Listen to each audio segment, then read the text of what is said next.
The beta test is over. The world's first VR, virtual reality MMORPG, Sword Art Online, is about to go live. Former beta tester Kirigaya Kazuto puts on his NerveGear and gets ready for the official launch. At 1 p.m. on Sunday, November 6, 2022, he is transported to the Town of Beginnings on the first floor of the virtual world Aincrad, under the name Kirito, his avatar. Klein, another player, notices that Kirito knows his way around and asks for help after confirming that he is indeed one of the lucky 1,000 beta testers. After showing Klein the ropes while hunting boars, the two decide to part ways, since Klein has a pizza already ordered and on its way. But they find the logout button missing from the menu and figure it must be some sort of bug. That is, until they're transported to the center of town where the game's creator, Kayaba Akihiko, dispels their suspicions. It's not a bug, it's a feature. He goes on to explain that removing the NerveGear each player has on will send a powerful microwave signal and fry their brain, should they choose to remove it, or if their health points reach 0. The only way to survive and log out is to clear all 100 floors by defeating the boss at the end of each before moving on to the next. With that, every player's avatar transforms to reflect their real-life appearance, and panic ensues. Kirito asks Klein to come with him to the next village, but Klein stays behind since he can't abandon his friends, and they part ways. Determined to clear the game, Kirito knows what he must do: become as strong as possible and survive. The first floor still hasn't been cleared a month later, while over 2,000 of the original 10,000 players have already lost their lives. Some of the stronger ones have a meeting to discuss how to find and tackle the boss. A player named Diabel reveals that his party discovered the boss room. Their plan is to lead a raid group comprised of multiple parties of 6 to overpower the boss. As a solo player, Kirito searches for a party to join, but he's out of luck, until he spots another solo player, Asuna, and suggests they form a party of 2. But before they can get ready, a player named Kibao asserts that ex-beta testers need to apologize for going on ahead and leaving the new players behind. Another player, Agil, stands up, putting Kibao in his place. The ex-beta testers are the ones writing and handing out guidebooks for free. The raid group sets out to face Ilfang the Kobold Lord. Using the guidebook's information, everything goes smoothly. That is, until the boss draws a Nodachi instead of a Talwar sword. This wasn't in the beta.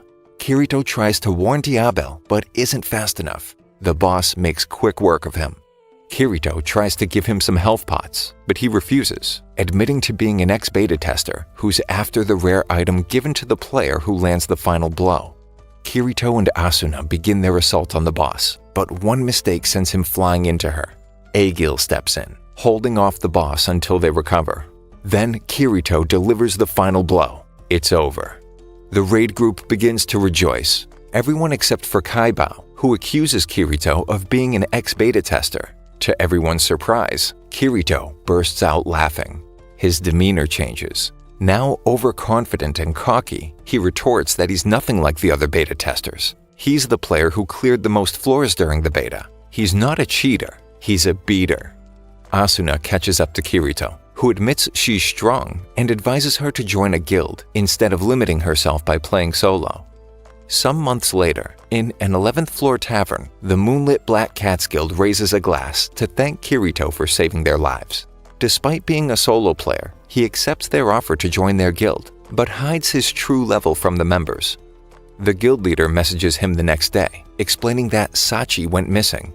When Kirito finds her, she proposes that they run away. Instead of fighting, they could wait until someone else clears the game. He assures her that the guild is strong enough, that she shouldn't fear death, while making a promise to himself to protect them. The rest of the guild decides to go tackle a dungeon, while the leader buys them a house. They stumble across a hidden room, with only a chest in the center. Kirito suspects it's a trap, and tries to warn them. As the door seals shut, their teleportation crystals are useless. They're surrounded by mobs. One by one, Kirito watches helplessly as his fellow guild members die. Sachi turns to him, but he can't make out her last words. Kirito learns of a rare item that resurrects a fallen comrade, but it only drops from a secret boss that spawns on Christmas Day. Traveling to the spawn point, he finds Klein's guild has been following him, offering to help. But those aren't the only pursuers. The Divine Dragons Alliance shows up, and Klein promises to hold them off, giving Kirito enough time to find the boss and defeat him solo. After returning to find Klein's group still alive, Kirito tosses the rare item in the snow, telling Klein to keep it. It's of no use to him now. The moonlit black cats have been dead for months, and the item is only effective for 10 seconds after a player dies. Back at the inn, Kirito receives a recorded message. It's from Sachi, explaining how grateful she was for his friendship and how she doesn't want him to blame himself for her inevitable death. Silica, a beast tamer, leaves her party after an argument with another member, Rosalia. She gets lost trying to find her way back to the town of Mish. Surrounded by a group of monsters in the forest, Silica's pet, Pina, steps in to protect her, sacrificing her life in the end. Without any healing crystals, Silica's odds are not looking good, but luck is on her side, as Kirito happens upon her and slays the circling foes. He asks Silica if the feather Pina dropped is a named item. It turns out it's her familiar's heart. Kirito tells her the rumor of a rare item that can revive any tamed beast within 3 days of its death, while promising to help her retrieve it. Rosalia mocks Silica back in town, assuming that they're heading to the Hill of Memories to revive Pina. Silica doesn't understand why she's such a vile player, so Kirito explains how some MMO players roleplay evil characters, but in SAO it's a different story. The cursor above a player's head turns orange when the player commits a crime, and turns red when they get a PK, player kill, which is murder under these circumstances.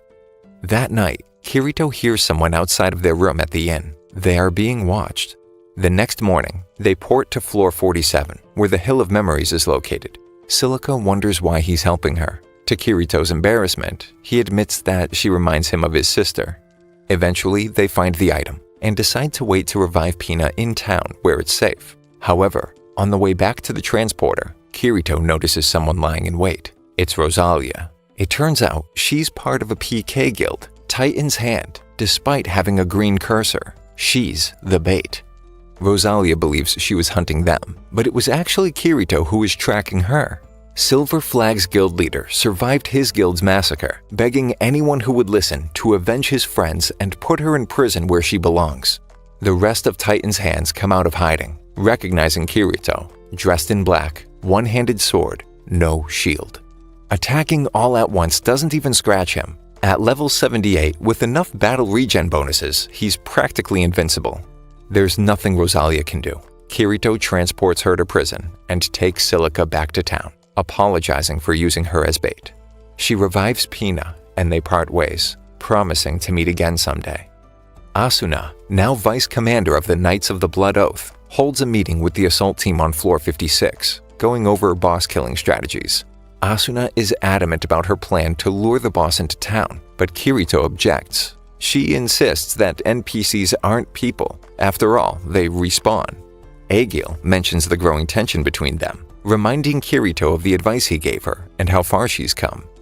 A few weeks later, on floor 59, Asuna finds Kirito taking a nap in the shade of a tree. She tries lecturing him, but he insists that it's the optimal weather in Aincrad. It would be a waste not to enjoy it.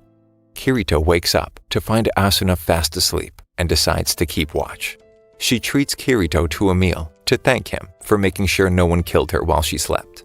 Someone screams, and they rush outside to see a player hanging from a balcony with a spear piercing his chest. Moments later, he's gone, dead, vanished. But nobody can die in a safe zone, and there isn't a red cursor in sight. They decide to investigate. Yoruko, the player who screamed, steps forward, claiming she was friends with the victim, Kynes. With the witness in tow, they retrieve the one thing that might give them some answers, the murder weapon. Aegil doubles as a night merchant and has a high enough appraisal skill to determine the weapon's owner. The spear was crafted by a player named Grimlock. Apparently, Yoruko recognizes the name and details the destruction of her old guild, Golden Apple. They found a rare ring and voted in favor of selling it. Griselda, the leader, tried to sell it and turned up dead, leaving her in-game husband, Grimlock, a widower. The third person who wanted to keep the ring, along with Yoruko and Kynes, was Schmidt, who left the guild to fight on the front lines with the Divine Dragons Alliance. Kirito figures there are only 3 possible ways to die in a safe zone: a fair duel, a bug, or an item or skill. But he rules out the last option, since the game system is fair and wouldn't contain anything that would violate the only safe place for players. They get Schmidt to meet with them, when Yoriko begins to freak out, inching ever closer to the window. Sitting on the sill, she reasons that Griselda is the only one with motive to kill. It must be her ghost seeking revenge, when suddenly her eyes widen and she falls from the second-floor window with a dagger in her back, dead. Kirito spots a cloaked figure watching from a nearby rooftop, but before catching up to the anonymous player, they use a teleportation crystal and escape. Schmidt starts spiraling, believing that Griselda's ghost has returned to seek revenge. That night, Kirito and Asuna sit on a bench, wondering if it was really Griselda's ghost. But why would a ghost need a teleportation crystal? Kirito is surprised that Asuna can cook. When she offers him some food, he fumbles, and the food disappears when it hits the ground. Kirito has an epiphany. He knows how they've been pulling off the killings. Schmidt visits Griselda's grave when 2 mysterious figures appear in front of him. Terrified, he confesses. After the vote, he found a teleportation crystal in his inventory, along with written instructions to bind it to the room Griselda was staying at, swearing he had no idea who gave him the orders. Kirito explains to Asuna that a player's health points can't drop to 0 inside a safe zone, but an item's durability can. Kain's armor lost all its durability, and right when it disintegrated, he used a crystal to teleport, creating a convincing enough death. Yoriko never turned around, so the dagger was already taking the durability of her cloak down to 0 the moment she fell out the window. Just when Schmidt finishes confessing and begging for forgiveness, 3 cloaked figures appear and paralyze him, members of the Laughing Coffin, a murder guild. However, they decide to depart when Kirito shows up at Griselda's grave. Asuna explains that when players marry in-game, their inventory and storage become shared between them. But what happens when one dies?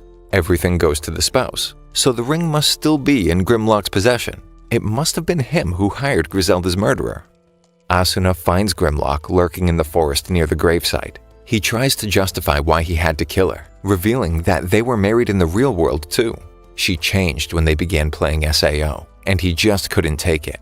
Kynes and Yoriko ask to deal with Grimlock themselves, taking him away. Asuna asks Kirito what he would do if his wife changed. He replies that he would be happy, definitely not reason enough to resort to murder. They turn around and see Griselda's ghost, and Asuna asks Kirito to friend her.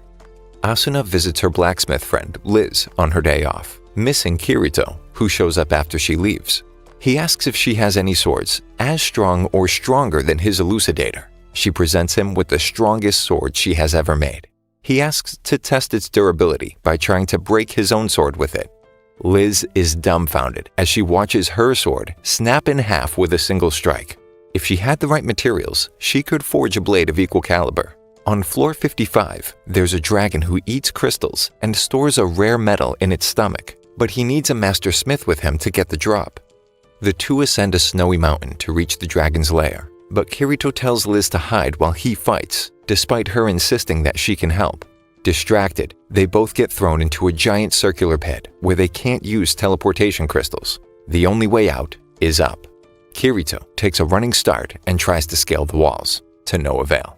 The two decide to camp out at the bottom for the night. When Liz wakes up, she finds Kirito digging through the snow. He discovers the rare ore they were after. They're in the dragon's lair, and the ore is really the dragon's excrement. It turns out they're nocturnal too, Liz mentions, as the dragon dives into the hole to greet them good morning, sending them flying. At least it's one way to get out. Liz forges the perfect sword. It's exactly what Kirito was looking for. She refuses to accept payment. Instead, she demands to become his own personal smith. Right as she begins to confess her feelings for Kirito, Asuna bursts through the door. It's pretty clear that there's something between the two of them. Almost 2 years have passed since launch, and Kirito is still flying solo. While traversing a forest, a rare animal crosses Kirito's path, a ragu rabbit. After catching it, he brings the S-rank ingredient to Aegil, attempting to sell it since neither of them has a high enough cooking skill to prepare it. If only they knew someone who did. Asuna taps Kirito on the shoulder, with another Knight of the Blood Oath member in tow. She informs them that she's just maxed out her cooking skill and agrees to cook the rabbit if they split it evenly. Since Kirito doesn't have any cookware at his place, she decides to invite him over for dinner, to his surprise. She then dismisses her bodyguard, Kurodil, who takes offense that she thinks Kirito is more than capable of doing his job. After dinner, Asuna confesses that she's concerned that the game is becoming too challenging for a solo player and decides to ask, more like force, Kirito to join her and become a party of 2. The next morning, Asuna teleports to meet Kirito before they head to the dungeon, but Kurodil is close behind them and confronts Kirito, challenging him to a duel to see who is more fit to protect Asuna. The battle begins, but it's over with a single swing. Kurodil's sword is broken at the hilt, but he refuses to accept the loss. They fight their way through the dungeon on the 74th floor. Kirito is impressed and relieved to fight with someone who knows what they're doing. After a while, they come across the boss room. Teleportation crystal in hand, they push the great doors open to find a giant blue-eyed demon. The braziers light up the room, and the 2 of them turn in a panic to escape from the chamber. Asuna interrogates Kirito. Why doesn't he use a shield as a one-handed sword user? But she drops it when he becomes uncomfortable. She pulls out a picnic basket filled with food she made. She's been discovering how to emulate real-world food and flavors. Klein's guild shows up and wonders why Kirito is in a party as a solo player, especially with a girl. While the guys fawn over Asuna, the army, a guild that operates on the 1st floor, appears, demanding the map data Kirito recorded. He doesn't put up a fight, since he was going to share the information for free anyway. Noticing how beat up and exhausted the army members are, they try to warn them against tackling the boss in such a state, but the army leader ignores them and they head for the boss. Kirito and Asuna sprint to the door, hearing multiple people scream. They can't use their teleportation crystals, just like the hidden room where Kirito lost the black cats. The army group's leader goes down, dying in front of them. There's no choice but to try and save as many people as possible. Kirito holds off the boss so the others can escape. He can't let them die. He has to reveal the reason why he only uses one-handed swords. He acquired the ability to dual wield, a skill no one else has ever seen. Faster. He has to go faster. Kirito unleashes an insane flurry of blows, leaving him the only one standing, only for about 2 seconds before he collapses with only a sliver of health left. Klein demands to know what that was, a unique skill that isn't on any list or guide. Kirito must move out of his home because nobody will leave him alone after his secret is publicized. But that's not the only bad news. Asuna takes Kirito to speak with Heathcliff, the leader of the Knights of the Blood Oath. He isn't exactly thrilled that Kirito is poaching one of their best members and challenges him to a duel. If he loses, he must become a member of the guild. Kirito isn't the only one with a unique skill. Heathcliff is the sole user of Divine Blade, a skill that maximizes both attack and defense. No one's ever seen his hit points dip into the yellow zone. The arena is completely packed as both fighters prepare to duel. Kirito tries to use his speed to his advantage, but wasn't expecting the captain's shield proficiency. His guard breaks, and Kirito lands a blow. Heathcliff was not prepared for that. Another opening. This is it. But for some reason, time slows down, and his attack fails. It's over. The Knights of the Blood Oath just gained their newest member. Asuna wonders why he adamantly refuses to join a guild and learns the truth. The guilt Kirito carries for not saving the Midnight Black Cats made him swear never to join another guild. It's training time. As if anything could be worse, he's paired with Kurodil, but their superior, Godfrey, reassures Kirito. After stopping for a lunch break, Kirito notices Godfrey go down. He's paralyzed. Unable to use any crystals after relinquishing them for training, there's nothing Kirito can do while he watches Kurodil murder their superior. While making his way over to finish Kirito off, he reveals that he's actually a member of the Laughing Coffin. With his life waning fast, he refuses to die and tries to fight the paralysis. Good thing Asuna was following them the whole time. She turns her attention to her former bodyguard, but believes his feigned surrender. Right as Kurodil is about to attack Asuna, Kirito steps in, taking the blow directly to his forearm, sacrificing his right hand to save her, and viciously attacking their assailant. There's no way around it now. Kirito is a murderer. Kirito kisses Asuna to dispel any doubts, and they promise to protect each other no matter what. They spend the night together and decide to take a break from the front line for a while. He suggests they get a house by the lake on floor 22, and then they can get married. Heathcliff approves their requested time off. They buy the lake house and get married. After relaxing for a while, Kirito becomes restless. He tells Asuna he has a surprise while taking her into the woods. He heard rumors of townsfolk seeing ghosts in the forest. As soon as the words leave his mouth, Asuna spots a small girl wearing white wandering through the trees. But it's no ghost. Another player, perhaps? But she doesn't have a cursor. And yet, she's not an NPC or a quest giver. They bring her back to the cottage. In the morning, the girl finally wakes up after passing out right after they found her. Her name is Yui, but as for the rest of her memories, she can't seem to recall anything. Yui starts calling them mommy and daddy after having a tough time pronouncing Kirito. They decide to see if anyone knows her in the town of beginnings, since it's their best shot at finding her parents, or at least someone who knows her. About 30% of the players still alive are on the first floor, around 2,000. Most of the residents are low-level players who don't wish to fight, but it's also where the army has taken root.